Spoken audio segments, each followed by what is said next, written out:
Good day everyone. So, what happening? By there's a kind of a construction here. Hindi ako makadaan. So, ayan. Parang may ginagawa sila. Tanong ko muna kung pwede ba ako. Look, construction here. Nandito tayo sa Nautic eh. Parang may ginagawa sila sa bridge. Unang ko client. So may mga doon, yung daanan. Naglilinis sila sa mga bakal. Tinatanggal nila mga sisi ba? Tinatanggal nila dumidikit na mga shells.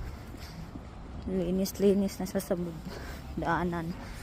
Yung mga client sa mga bangka. Yan. Tayo. Doon ako sa malaking bangka mag-start paglinis.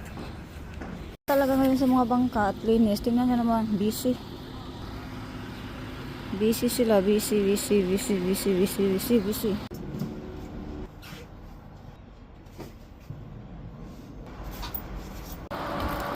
Tapos ko lang dito sa bangka kaya nagstay ako sa Osaka, isang boat lang malaki, 5 oras kasi kailangan kong linisin talaga lahat ng area kasi maina na ba, kakabira na. Mag-winter na kasi kinakabira na yung mga yate. So yun na yun for today. Thank you, bye!